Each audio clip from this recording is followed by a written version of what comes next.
வணக்கம். தமிழ் ஃபுட் கார்னர்ல தக்காளி தொக்கு பண்ண போறோம். ரொம்ப ஈஸியான மெத்தட்ல இந்த தொக்கை பண்ணியிருக்கோம். டேஸ்ட் ரொம்ப நல்லா இருக்கும். இட்லி, தோசை, சாதம், சப்பாத்தி எல்லாத்துக்குமே சைட் டிஷ்ஷா வச்சு சாப்பிட்றதுக்கு ரொம்ப நல்லா இருக்கும். இப்போ எப்படி பண்றதுன்னு பார்க்கலாம். இந்த தொக்குக்கு நல்ல பழுத்த தக்காளியா எடுத்துக்கங்க. நான் 1/2 கிலோ அளவு தக்காளிய நல்லா பொடியா கட் பண்ணி வச்சிருக்கேன்.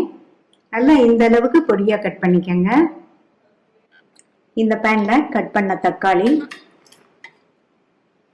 1/2 டீஸ்பூன் மஞ்சள் தூள், 1 டேபிள் ஸ்பூன் தனி மிளகாய் தூள், ஒரு சின்ன லெமன் சைஸ் அளவு புளிய ஊற வச்சு கெட்டியா கரைச்சி வச்சிருக்கேன்.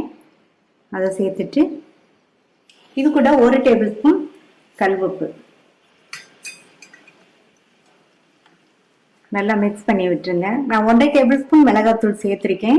சரியா இருக்கும். நீங்க தேவைப்பட்டா கூட கொஞ்சம் சேர்த்துக்கங்க.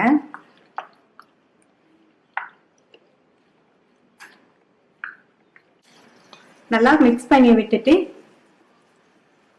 மூடி வச்சிருங்க. ஸ்டவ் லோ ஃப்ளேமுக்கும் மீடியம் ஃப்ளேமுக்கும் நடுவில் இருக்கட்டும். ஒரு 10 நிமிஷத்துக்கு எல்லாம் ஒன்று சேர்ந்து வெந்துட்டு இருக்கட்டும். 10 நிமிஷம் கழிச்சு பார்க்கலாம்.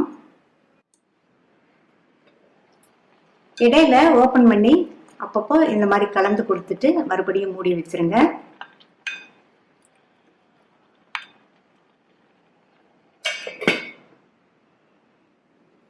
பத்து நிமிஷம் ஆயிடுச்சு. தக்காளி எல்லாம் நல்லா வெந்திருக்கு பாருங்க. இத இந்த மாதிரி கரண்டி வச்சு லைட்டா மசிச்சு விடுங்க. அல்லது இந்த மாதிரி மத்து ஒரு ஈரம் இல்லாததா எடுத்துக்கங்க. அப்பதான் நமக்கு தொக்கு ரொம்ப நாளை கெட்டு போகாம இருக்கும். இதை வச்சு லைட்டா இந்த மாதிரி மசிச்சு விட்டுருங்க.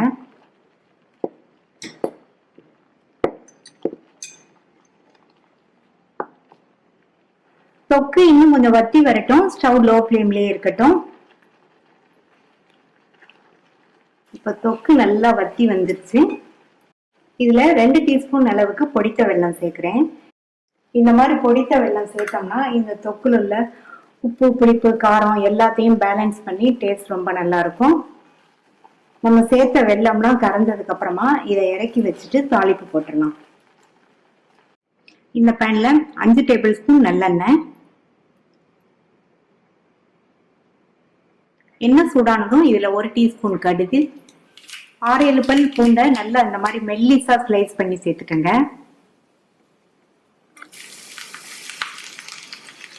அடுத்து கறிவேப்பிலை சேர்க்கிறேன். இது கூட 1/2 டீஸ்பூன் பெருங்காய பவுடர் சேர்த்துட்டு மெல்லிசா நம்ம ஸ்லைஸ் பண்ணி சேர்த்தோம்னா பூண்டெல்லாம் நல்லா வேகமா வதங்கிடும். தொக்கோட சுவையும் ரொம்ப நல்லா இருக்கும். பூண்டெல்லாம் நல்லா வதங்கிடுச்சு. இதை தொக்குல சேர்த்துடலாம். இது கூட 1/2 டீஸ்பூன் வறுத்து பவுடர் பண்ண வெந்தயப்பொடி சேர்க்கிறேன். ஸ்டவ் ஆன் பண்ணியிருக்கேன். நல்லா கலந்து விட்டுட்டு ஒரு 2 நிமிஷத்துக்கு மட்டும் இந்த தொக்கு இருக்கட்டும். 2 நிமிஷத்துக்கு அப்புறம் ஸ்டவ் ஆஃப் பண்ணியிருக்கேன். சூப்பரான டேஸ்ட்ல ரொம்ப ஈஸியா பண்ணக்கூடிய தக்காளி தொக்கு ரெடி ஆயிடுச்சு. ட்ரை பண்ணி பார்த்துட்டு உங்க கமெண்ட்ஸை சொல்லுங்க. தேங்க்யூ.